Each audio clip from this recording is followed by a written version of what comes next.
If you've ever sat through a corporate strategy meeting, you already know the vibe. It's a never-ending wall of bullet points, some very questionable pie charts, and enough buzzwords to power a small city.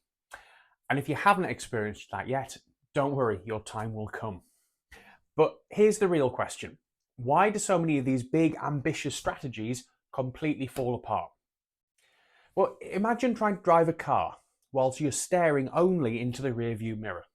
That's exactly what a lot of executives actually do in the real world. That rearview mirror is your traditional financial statements. By the time the numbers tell you something's wrong, you've got falling profits, shrinking market share. The real problems have already been quietly building for months, sometimes years. Customer loyalty has been slipping, internal systems have been breaking down, or your technology's become outdated. But by the time it shows up in the numbers, it might already be too late to deal with. Welcome back to the Strategy Show, the podcast that connects real-world business events with the strategy concepts that actually help us to understand them. I'm Ben Dixon-Green, and today we're tackling a classic, which is the Balanced Scorecard. But this is important, we're not doing the dry textbook version. We're asking a much more important question, which is, does this thing actually work in the real world? Because this framework's been around since the early 1990s. It was created by Robert Kaplan and David Norton to solve a surprisingly tricky problem. How do you take a big, abstract corporate vision and translate it into what someone actually does at their desk on a random Tuesday morning? Okay, let's start with the root problem. Business has always had a bit of an obsession with the bottom line. And to be fair, that does make sense. But it's also dangerously incomplete. Think about a football club. What defines a successful season? Is it winning the league? Is it signing top players? Is it selling out your stadium? Is it winning a trophy? There's no single metric. But many companies behave as if the quarterly profit is the only thing that matters. And that is a huge flaw, because financial metrics are what we call lagging indicators. They tell you what's already happened, their history. It's like reading yesterday's news and trying to use it to make today's decisions. And worse than that, this obsession drives very short-term thinking. If a manager's bonus depends entirely on this quarter's numbers, what happens?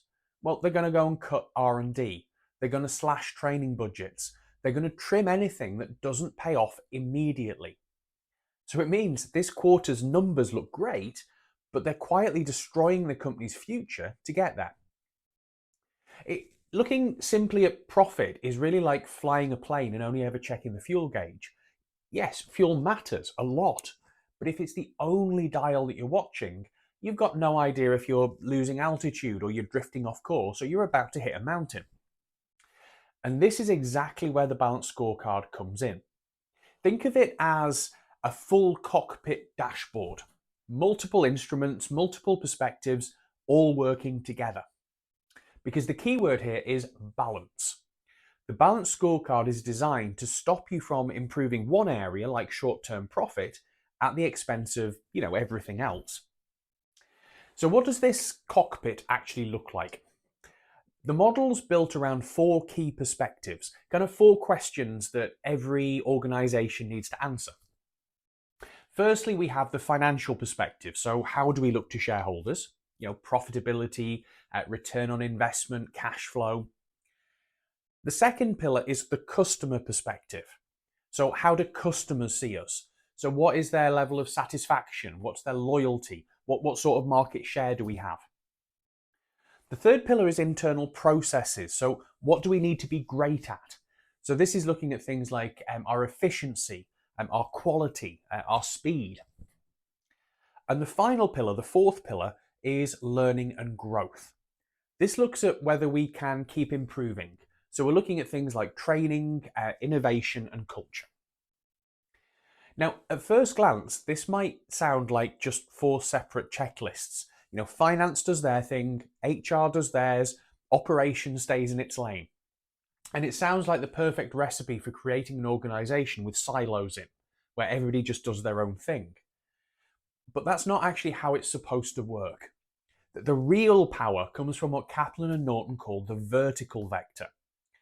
Basically, it's a chain of cause and effect. It's not 4 buckets that we're looking at, it's more like a row of dominoes. Because really, taking a step back for a second, any strategy is just a hypothesis. It's a series of if-then statements. If we do this, then that should happen. The balanced scorecard forces you to try and map that logic. So, for example, let's say if we invest in employee training, that's learning and growth, then internal processes are going to become faster and more accurate, which then improves customer satisfaction, which then ultimately drives revenue and profit.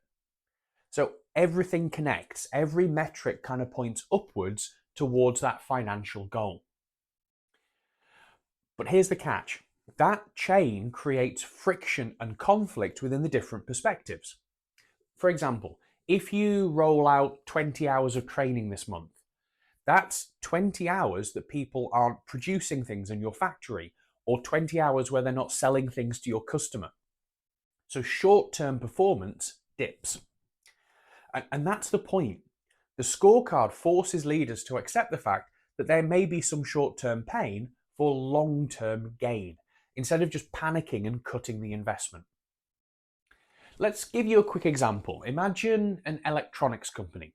We'll call them E because creativity is overrated. They decide that speed is their competitive advantage. So they track internal delivery times and they set a target. 7-day delivery to the customer. They hit it perfectly every time.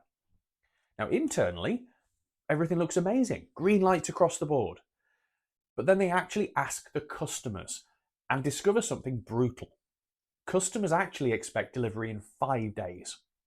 So despite kind of perfect internal performance, every delivery is effectively late.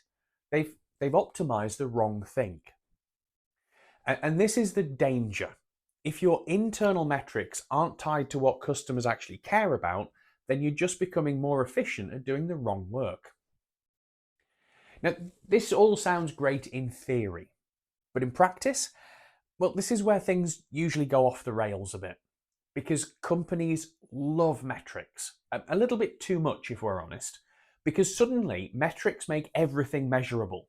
Now you've got 100 KPIs spread across those 4 different areas, middle managers drowning in spreadsheets, endless reporting, and unfortunately, absolutely no strategic clarity. Your directors don't know what to focus on anymore, and they've probably also lost the will to live. This is KPI overload, when you measure everything and end up being unable to focus on anything at all. There's also the trap of what we call vanity metrics, things like website traffic or the number of social media followers. The graph goes up and everyone celebrates, but does it actually drive business results? Well, not necessarily. Clicks or follows don't necessarily equal customers. And then there's the biggest issue of all with the balanced scorecard, which is people. If your leadership rolls out a really complex new system without explaining why, employees aren't going to embrace it. They'll either resist it, or worse, they'll try and game it. So you've given them a load of metrics and their entire goal becomes to hit the metric and they miss the point of them completely. So what actually works? The answer with a balanced scorecard is simplicity. The best scorecards are actually lean. We're talking 8 to 12 key metrics in total, and that's it. And crucially, what they try and do is they balance lagging indicators that look at your results with leading indicators, which are behaviors that drive results. Now, a great example of this is Metro Bank. They wanted to shift from kind of just very traditional transactional banking to relationship-driven selling. The obvious move was to measure the number of products that you managed to sell to each customer. But that's a lagging indicator. It's too late to influence. So instead, they tracked something else. They tracked the number of hours that the managers spent with customers.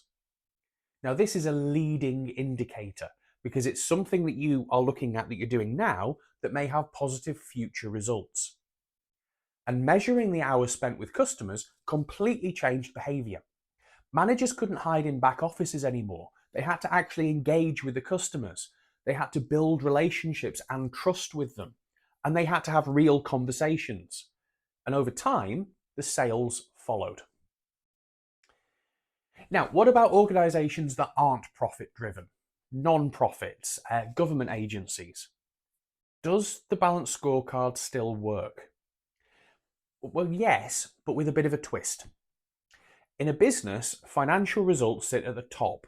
So everything that you do in the other perspectives kind of drive up towards finances. In a non-profit, financial results move to the bottom. Money becomes the resource, not the goal. The top becomes the mission, reducing poverty, improving literacy, feeding communities. Now, actually, not-for-profits face an even harder challenge because they often argue that they serve two customers. You have the donors, the people that put money into the not-for-profit, and they want efficiency and they want accountability. They want to see what's being done with their money and how useful it is.